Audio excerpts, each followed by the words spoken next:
వి gold trusted gold buyers. మీరు తాకట్టు పెట్టిన బంగారాన్ని విడిపించి ఈ రోజు ఉన్న మార్కెట్ ధరకు కొనబడును. Hi guys, welcome to I dream. నేను మీ చాణక్య. మంచువారి ఫ్యామిలీలో రగడ అనేది ఒకటి ఇంటి దగ్గర చూసాం, ఆ తర్వాత యూనివర్సిటీ దగ్గర చూసాం, అండ్ ఇంకా ట్విట్టర్లో కూడా చూసాం. కాకపోతే నెక్స్ట్ ఈ రగడ కాస్త థియేటర్లో చూసే అవకాశాలు ఏమన్నా ఉంటాయా? మరి చూస్తూ ఉంటే పరిస్థితులు అలాగే ఉన్నాయి. ఎందుకంటే మంచు మనోజ్ గారు యాక్ట్ చేసిన భైరవం మూవీ కూడా సమ్మర్లో రిలీజ్ అవ్వడానికి కూడా రెడీ అవుతుంది. అలాగే కన్నప్ప ఆల్రెడీ డేట్ కూడా ఫిక్స్ చేసుకొని రెడీ అయిపోయింది. అది కూడా April 25th. మరి అక్కడ క్లాష్ అయ్యే అవకాశాలు ఏమన్నా ఉన్నాయా అనే దాని గురించి కూడా మనతో మాట్లాడడానికి సీనియర్ ఫిలిం జర్నలిస్ట్ అలాగే ఫిలిం క్రిటిక్ అయిన భరద్వాజ్ గారు ఇప్పుడు మనతో పాటున్నారు. సార్ నమస్తే. సార్ నమస్తే అండి. సార్, ఈ రగడ ఎంతవరకు దారి తీస్తుంది, ఇంకా ఎన్ని వేదికలపైకి వెళ్తుంది? అయితే స్క్రీన్ మీద జరిగే యుద్ధమే ఫైనల్ కంక్లూడింగ్ సెషన్ అనుకుంటున్నాను నేను. అంటే వీళ్ళు ఆస్తి తగాదా కాదు, ఇది ఆత్మగౌరవ పోరాటం అన్నాడు ఆయన మంచు మనోజ్. ఈ చెప్పిన తర్వాత చాలామంది ఏమనుకున్నారంటే ఇది యూనివర్సిటీకి సంబంధించిన గొడవ అనుకున్నారు. అక్కడ కూడా గొడవ పడ్డారు ఇద్దరు. యూనివర్సిటీ గేట్ దగ్గర నుంచి ఇతను అలౌ చేయలేదు, ఆపేశారు. ఆపేసిన తర్వాత పోలీసులు ఎంటర్ అయ్యారు. పోలీస్ స్టేషన్ దగ్గర గొడవ పడ్డారు ఇద్దరు. ఇది అయిపోయిన తర్వాత ట్విట్టర్ వారికి వచ్చారు ఇద్దరు. అయితే మంచు విష్ణు మొదటి నుంచి చెప్తున్నది ఏంటంటే దయచేసి మా ఫ్యామిలీ విషయాలు బయట మాట్లాడొద్దు అని చెప్తూ వస్తున్నాడు ఆయన ప్రతి సందర్భంలోనూ. ఎవరు కూడా ఇది మా పర్సనల్ అఫైరు, మేమే తేల్చుకుంటాం, ఏ ఇంట్లో ఉండవు గొడవలు, ఇలా మాట్లాడుతూ వచ్చాడు ఆయన. కానీ ఆయనే ఓపెన్గా ఒక ప్లాట్ఫామ్ మీదకి వచ్చేసాడు. వచ్చి ట్విట్టర్లో మోహన్ బాబు గారి డైలాగ్తో మొదలుపెట్టాడు ఆయన. అంటే కుక్క సింహము పోలిక తీసుకొస్తూ రౌడీ సినిమాలో మోహన్ బాబు డైలాగ్ ఒకటి పట్టుకొచ్చి అక్కడ పెట్టాడు. పెట్టిన తర్వాత ఆయన ఫ్రాడ్ కుక్క అన్నాడు అని కృష్ణరాజు గారి కన్నప్ప పోస్టర్ పెట్టాడు. దాని ఎక్స్టెన్షన్ మనోజే. మనం కూడా ఎందుకు మోహన్ బాబు డైలాగ్ వాడకూడదు అని చెప్పి ఆయన ఇంకో డైలాగ్ పట్టుకొచ్చి పెట్టాడు అక్కడ. అంటే నా పెళ్ళాం మాట విని మిమ్మల్ని వదిలేశాను కానీ లేకపోతే మీ పీకలు తెగి మీ ఒళ్ళు ఉండేవి అన్నాడు. ఆ డైలాగ్ పెట్టాడు ఆయన ట్విట్టర్లో. ఓకే, ఇలా ట్విట్టర్ వారిలోకి వచ్చేసి వాళ్ళే రోడ్డు మీదకి వచ్చేసారు. అంటే మా ఇంటి విషయం మేం తేల్చుకుంటాం, దయచేసి ఎవరు ఇంటర్ఫియర్ కావద్దు అన్న మంచు విష్ణు గారే ట్విట్టర్ వేదికగా యుద్ధం ప్రకటించటం అనేది ఒక విచిత్రమైనటువంటి పరిణామం. ఇది అలాగే యూనివర్సిటీలోకి అలౌ చేసి ఉండాల్సింది, అలౌ చేసి లోపల కూర్చోబెట్టి మాట్లాడి పంపించేసి ఉండాల్సింది. అది కాకుండా ఎప్పుడైతే వీళ్ళు బయట ఆపారో వెంటనే మీడియా అటెన్షన్ అటువైపు డైవర్ట్ అయ్యింది. వెంటనే లోగోస్ వచ్చినాయి అక్కడికి. లోగోస్ ముందు మాట్లాడాడు ఆయన. మాట్లాడుతూ దీన్ని ఒక వాహకంగా ఎంచుకున్నాడు మనోజ్. అది అయిపోయింది, అక్కడ మాట్లాడాడు అయిపోయింది. ఫైనల్గా ఆయన హైదరాబాద్ వచ్చాడు. హైదరాబాద్ వచ్చేసిన తర్వాత ఇక్కడ కూడా చెక్ పెట్టారు ఆయనకి. కలెక్టర్కి ఆయన ఒక రిక్వెజేషన్ పెట్టుకున్నాడు, సీనియర్ సిటిజన్గా నా ప్రాపర్టీని ప్రొటెక్ట్ చేయండి, నా ప్రాపర్టీ కబ్జాకి గురయ్యేటువంటి ప్రమాదం కనిపిస్తోంది జల్పల్లిలో, కాబట్టి నాకు ప్రొటెక్షన్ ఇవ్వండి, నా ప్రాపర్టీని కాపాడండి అని ఆయన ఒక రిక్వెజేషన్ పెట్టుకున్నాడు. అని మోహన్ బాబు గారు పెట్టుకోవడంతో మనోజ్ని ఇంట్లోంచి పంపించేస్తున్నారు అనేది స్ప్రెడ్ అయిపోయింది. ఇప్పుడు ఏమిటి వాట్ నెక్స్ట్ మనోజ్ అనుకుంటున్న టైంలోనే ఈ భైరవం టీజర్ రిలీజ్ డాష్ మీద ఆయన మైక్ పట్టుకుని నేను కూడా ఒక సినిమాతో వస్తున్నాను మీతో యుద్ధానికి అనేది సరికొత్త ఛాలెంజ్. ఇప్పటివరకు ఈ సినిమాకి సంబంధించిన వార్తలు చాలా గోప్యంగా నడుస్తూ వస్తున్నాయి. రాధామోహన్ తెరకెక్కిస్తున్న సినిమా ఇది. అతనికి గతంలో అతని ట్రాక్ రికార్డు చూస్తే మంచి సినిమాలే తీసున్నాడు, భారీ సినిమాలు కూడా తీసున్నాడు. కాబట్టి ప్రొడ్యూసర్గా మంచి ట్రాక్ రికార్డు ఉంది. అలాగే సెన్సిబుల్ ప్రొడ్యూసర్ అనేటువంటి ఇది కూడా ఉంది. కాబట్టి గతంలో నాంది సినిమా డైరెక్ట్ చేసినటువంటి విజయ్ ఈ సినిమాకి డైరెక్టర్. అలాగే దీనికి ఇది మనోజ్ సోలో సినిమా కాదు, ఇది multi starrer cinema. Bellamkonda Sai Srinivas ఉన్నాడు దీనిలో, నారా రోహిత్ ఉన్నాడు, ముగ్గురు మీద నడిచేటువంటి కథ, జయసుధ గారు ఉన్నారు.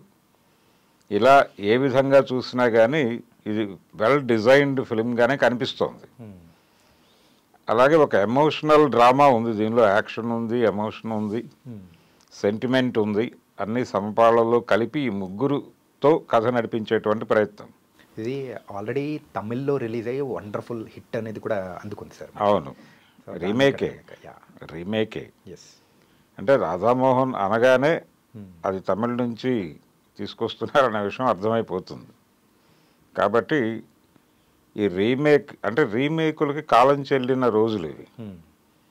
ఎందుకంటే ఒక సినిమా ఒక లాంగ్వేజ్ నుంచి రీమేక్ చేస్తున్నారు అనే విషయం ఎక్కడ ఎక్స్పోజ్ అయినా కానీ ఇమ్మీడియట్గా ప్రజలు ఎక్కడో చోట ఏదో ప్లాట్ఫామ్ మీద అది అవైలబుల్గా ఉంటుంది, వెంటనే దాన్ని చూసేస్తున్నారు. చూసి ఈ టీజర్ మీద రివ్యూ చెప్పేస్తున్నారు, ఈ టీజర్ని దాంతో కంపేర్ చేసి. అందుకని పోస్టర్ రిలీజ్ అయిన రోజు నుంచి రివ్యూస్ వచ్చేస్తాయి రీమేక్ అనగానే. గతంలో ఈ పరిస్థితి లేదు. అప్పుడు రీమేకులు ఓకే, కానీ ఇప్పుడు రీమేకులు చేయడానికి చాలా కాన్ఫిడెన్స్, ధైర్యం కావాలి. ఇంత ధైర్యం చేసి వీళ్ళ ముగ్గురితో ఈ సినిమా తీస్తున్నారు అంటేనే కాన్ఫిడెన్స్ ఉందని. అంటే ఆ కంటెంట్ని స్క్రీన్ మీద చూసేలాగా ప్రజెంట్ చేస్తున్నాం మేము, కాబట్టి థియేటర్కి వచ్చి చూడండి అని థియేటర్కి జనాల్ని రప్పించగలం అనే కాన్ఫిడెన్స్తో వాళ్ళు రీమేక్కి వెళ్ళారు. అదొక ధైర్యమే. అంటే ఈ టైంలో ఎవరు చేయకూడనటువంటి పని చేస్తున్నారు వాళ్ళు. అది ఏ మేరకు సక్సెస్ అవుతుంది అనేది చూడాలి. ఓకే, అంటే రీమేక్ అనేది ఎలా ఇబ్బంది పెడుతుంది అనడానికి మనకు రెండు రీసెంట్ టైమ్స్లో 3-4 ఉదాహరణలు ఉన్నాయి. ఒకటి భీమ్లా నాయక్. భీమ్లా నాయక్కి ఆ ప్రాబ్లమే అయింది. తర్వాత చిరంజీవి గారి గాడ్ ఫాదర్కి అదే సమస్య ఎదురైంది. ఈ కంపారిజన్ ఇమ్మీడియట్గా వచ్చేస్తుంది. రెండోది గాడ్ ఫాదర్ దగ్గరకు వచ్చేసరికి అది తెలుగులో డబ్ అయిపోయిన వెర్షన్ అవైలబుల్గా ఉండింది, మోహన్ లాల్ గారు యాక్ట్ చేసింది. దాంతో కంపారిజన్ చాలా ఈజీ అయిపోయింది జనాలకి. ఆ తర్వాత ఆయన చేసినటువంటి చిరంజీవి గారి భోళాశంకర్ కూడా అదే పరిస్థితి. అది కూడా ఒక రీమేక్. ఆ సినిమా కూడా కంపారిజన్ వచ్చేసి జనాలు పట్టించుకోలేదు. కాబట్టి రీమేక్ ఈ టైంలో చేయటం అనేది చాలా అడ్వెంచరే. ఇప్పుడు ఈ సినిమా అడ్వెంచరస్ బ్యాక్డ్రాప్లో చేస్తున్నాం అన్నాడు ఆయన. అసలు ఆ సినిమా మేకింగే అడ్వెంచర్.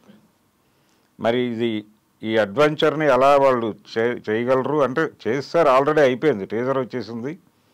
సినిమా రిలీజ్ అయిన తర్వాత వీళ్ళ అడ్వెంచర్ ఏమవుతుంది అనేది ఇప్పుడు ఆందోళన. మనోజ్కి ఇది చాలా క్రూషియల్ మూమెంట్. ఈ సినిమా సక్సెస్ కావాలి. ఈ సినిమా సక్సెస్తో తను అవతల మంచు విష్ణుకు ఛాలెంజ్ విసిరాలి. ఆయన ఇంకో రీమేక్తో వస్తున్నాడు, భక్త కన్నప్ప. భక్త కన్నప్ప కంటే ముందు రాజ్ కుమార్ యాక్ట్ చేసినటువంటి కాళహస్తీశ్వర మహత్యం సినిమా ఉంది. ఆ సినిమా అలాగే భక్త కన్నప్ప, వీటితో కంపారిజన్ వచ్చేస్తుంది ఆ సినిమాకి. ఈ కంపారిజన్ ఉంది. రెండోది ఆ రెండు సినిమాలు నెట్లో అవైలబుల్గా ఉన్నాయి. సో ఇప్పుడు జనాలందరూ వాటిని చూసి ప్రిపేర్ అవుతున్నారు కన్నప్పని చూడటానికి. ఈ ప్రిపేర్డ్నెస్తో వెడితే ఆ కంపారిజన్ వచ్చేస్తే ఆ సినిమా ఏమైపోతుంది అనేది ఒక ఆందోళన ఉంది ఆల్రెడీ. ఈయన పెట్టినటువంటి ఫ్రాడ్ కుక్క ఇవన్నీ కూడా ఆ నేపథ్యంలో పెట్టినటువంటి ట్వీట్లే.